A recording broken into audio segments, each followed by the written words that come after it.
One of the frequent mistakes I see on LinkedIn has to do with loading your resume directly into your profile.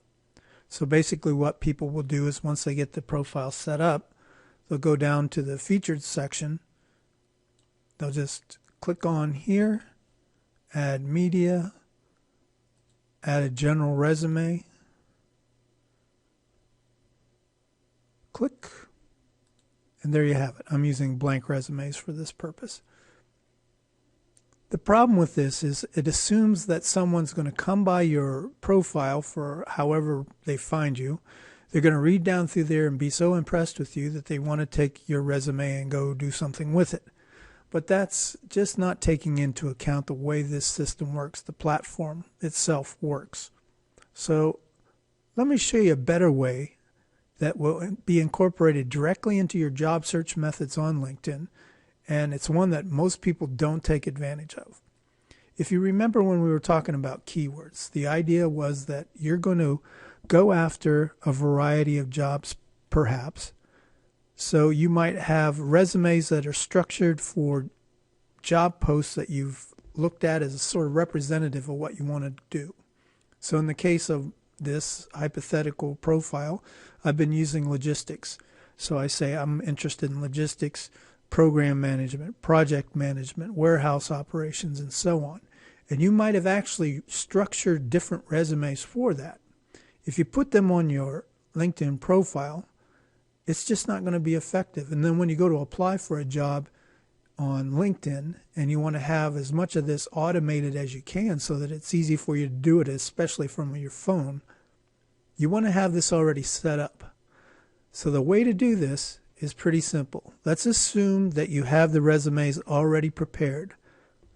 You would go to Jobs, and when this panel clicks up here, you'll see here on the left a number of options. Often what people will do is use the resume builder. So they'll either try to create a resume from their profile, or you can upload a resume. Let me just show you how this looks. I'm going to use a blank resume, but you can imagine if you had your information in there. So it would appear here, and then it would ask you, again, this is doing this as though you have part of a resume and you want to improve it or something along those lines. So let's say I want to be logistics manager. Over here on the right, it'll give me some insights into what I want to do. Now, obviously, I don't have any keywords in here, or they would appear here. And they're checking them against different kinds of formatting. In this case, to review the formatting against their applicant tracking system. And remember that LinkedIn is owned by Microsoft, so this is all kind of their universe here in terms of using documents and so forth. You could do that, and you could definitely open up the resume builder and skip through the various things until you come up with a resume that you would use. But let's say you don't need to do that. You've already got resumes that you've paid for, had professionally done, or something that's evolved over years and has worked for you. You just want to upload them. You don't want to go through all this. So you go back to the job section here. And the place for this is actually under application settings here on the left. So this gives you a number of different things. Like, for example, a lot of the LinkedIn job posts will ask you questions, and they might be locations that you're interested in, or whatever the questions might be from the company. You can turn this on and it'll save your answer so you don't have to do that every time. But here you can upload your resume.